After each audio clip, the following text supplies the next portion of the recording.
fuck is this nigga, man? You know he white, right? You should know he white. He a fucking white boy. No. He just light-skinned.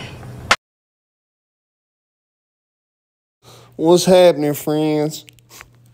So we got some shit to get into here, man. I told y'all, Meth wasn't up here till like after 2019, right? Now, Woodbury is put like this. That's the white neighborhood out here. And a priest in the white neighborhood out here was caught selling meth. Let me tell you how white Woodbury is. They don't even have sidewalks.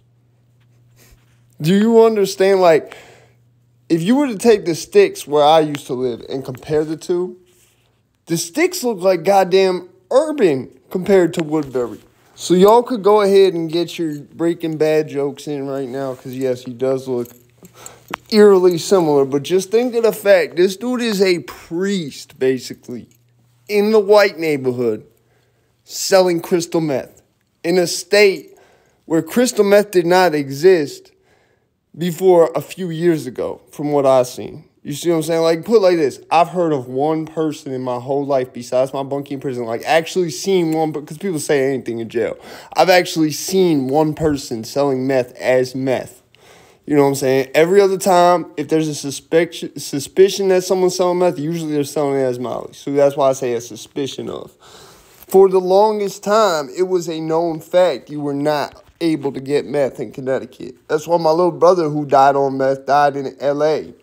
You know, R.I.P. Reed, man, but shit happens, you know. So, yeah, this was, it kind of hit close to home just because of the meth aspect with it and the fact, like, Woodbury, bro, if you live in Connecticut, you know Woodbury. It's that real white neighborhood. Like, I don't know if they have, well, no, because I was in prison with someone from Woodbury who was black.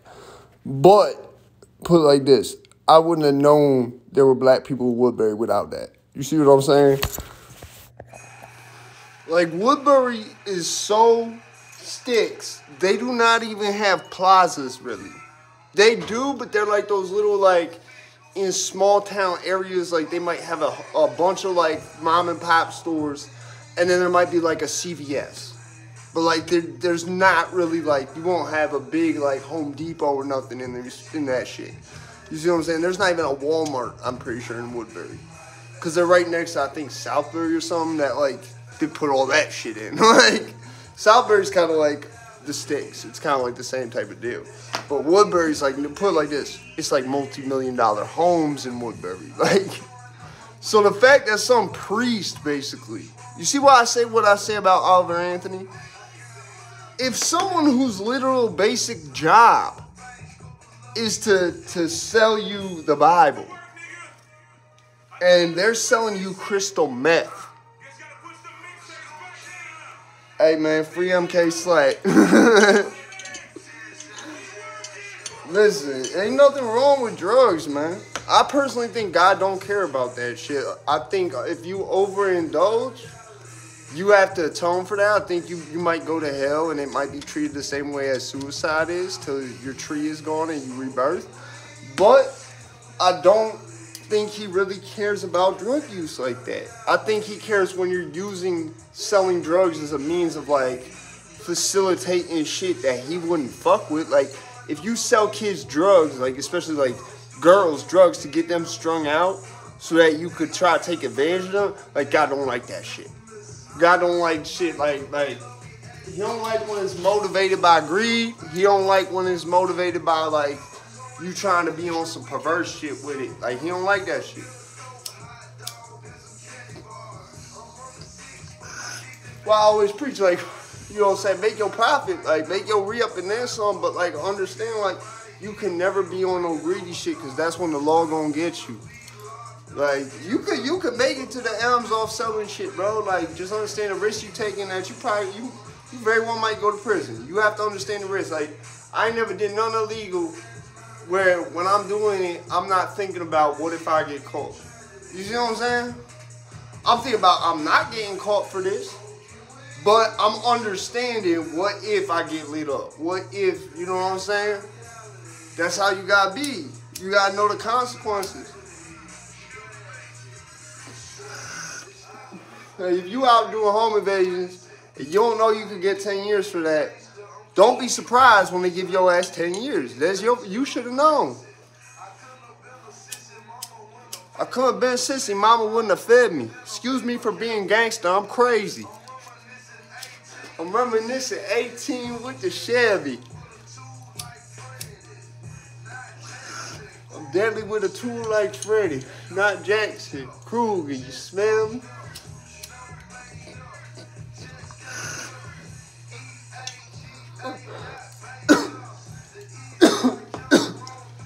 But yeah, that shit was wild, bro. I just had to share that. And keep in mind, that's the shit that going in the white neighborhoods in Connecticut. There's a reason there was a New Haven Mafia.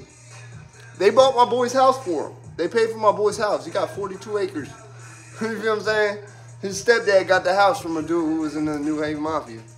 So, basically, like, there's a lot of shit with Connecticut and all that shit. Like,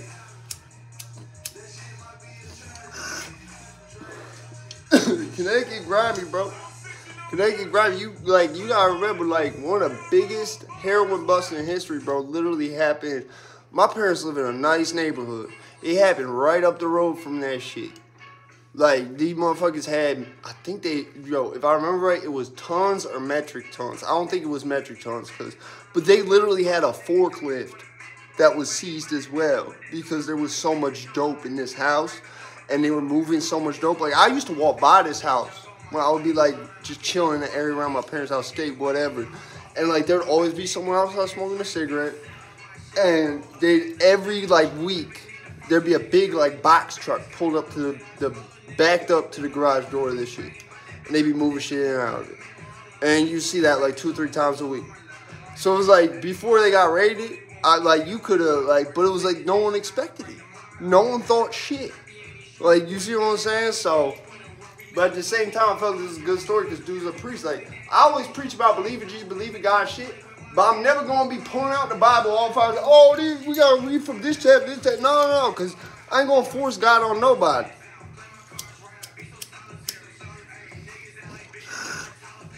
And people act like bitches just like Tyler Perry. If he talk, I make him mute, don't need no commentary. This should be hard. Mark on my back, so this jock on my waistline.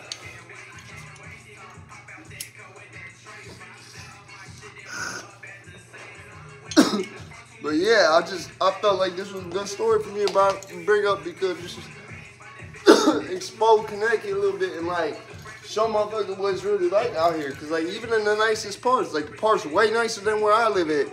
I live in the hood. Woodbury, not the hood. Woodbury don't have a hood.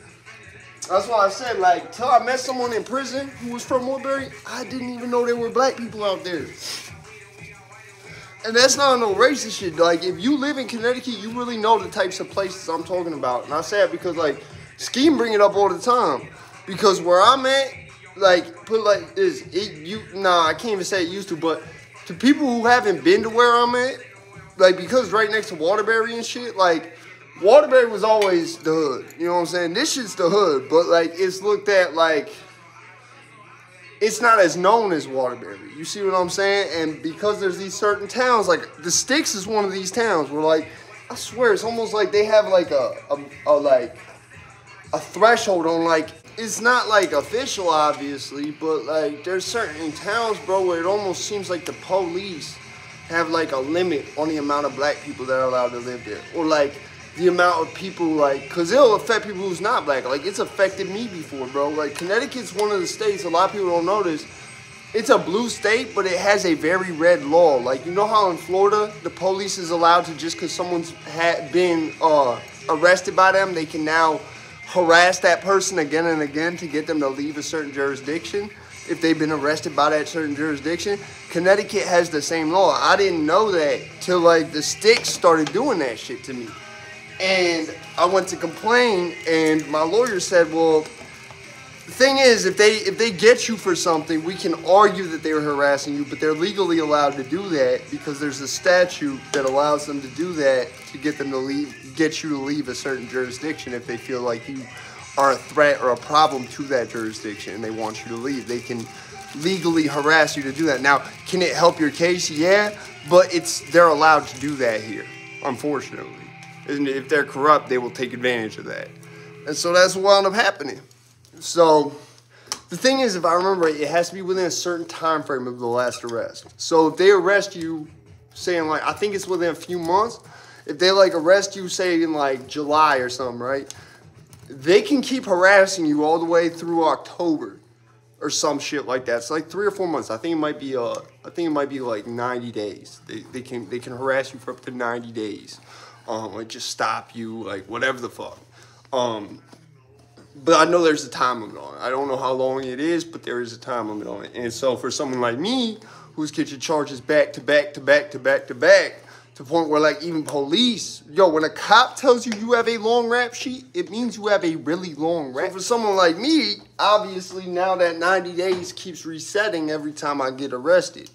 So like what I'm saying is the fact that like Woodbury is the type of place that would definitely, the police would take advantage of that type of provision. I think it would be called a provision because it's not like an actual law that like, but it's something that allows the police to do that. I forget what the technical, I would say statute or provision, but there might be a different term for it. But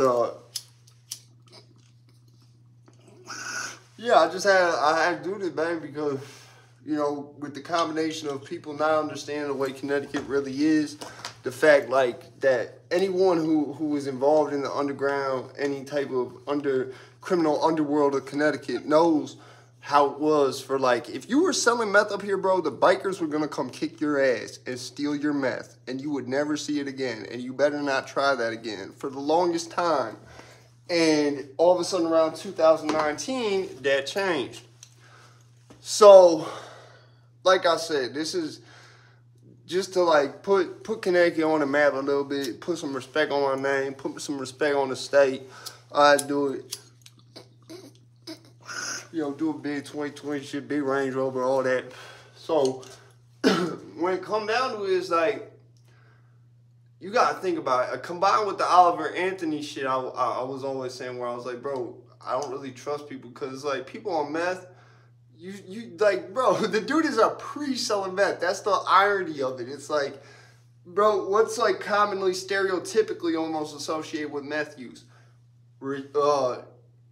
Fucking Bible delusions, not even religious delusions. Because I haven't heard like as much, like with PCP, you hear a lot of people, oh, the devil is chasing me. Jesus is chasing me. Various, like, it goes either way. But with meth, it almost always goes towards Jesus is chasing me. I think that's why Cat Rave's dog made up the song Speeding Jesus. Because, like, not so much with speed. I don't think I've seen it ever with speed, but I've seen it with meth. I've never seen, that's why I say, like, yeah, speed gets you a little up and shit. But, like, even compared to, like, even with MDMA, I've never seen that shit. But, like, with meth, bro, I've never seen that shit, but I know it happens. You know what I'm saying? It's just, like, I think it happens enough. I've seen it on cops and shit, so that's why I could say, like, I've seen it really happen. But, like, whenever it's, like, some shit where it's, like, acted out, they're trying to act someone being on meth, that's, like, stereotypically the shit they always throw in there just because it's, you know what I'm saying? So it's a little ironic, dude. It's, like, literally a priest selling meth, bro. This shit is crazy. And he looks like Walter White.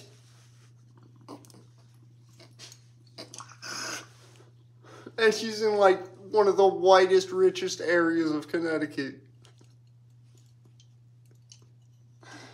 Hey, but that's where the best clientele is at, because there's nothing going on, bro. That's, honestly, like, that's why my city is, like, known as a place to get drugs off, because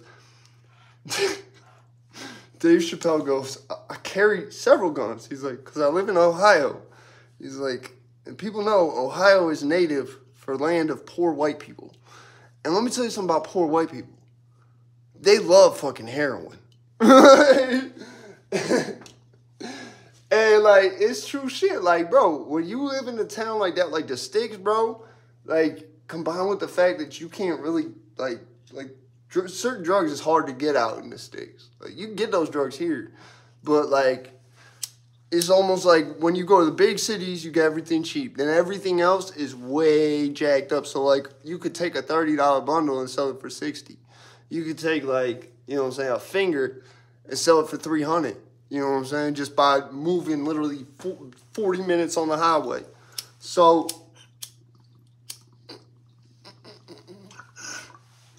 you know, like, it's definitely a type of shit where you could get a lot of clientele. I'm surprised he was actually, I didn't read the article, but if he was actually selling it as meth, that's even more interesting. Like, you know what I'm saying? That sort of would confirm the fact that maybe that's being allowed now. I don't even know if for sure it's being allowed now because I'm not, like, in with the bikers like that. I just got several friends that are bikers, and, like, I've seen the negative consequences of what happens when people sell meth up here for years. I don't, like I said, I'm not in with them enough to, like, get the inside information, but, like, I know people I am linked in with have said, like, don't be selling meth up here. Like, you know what I'm saying? When certain shit that was sold as MDMA was found out to contain meth, people said, knock that shit off.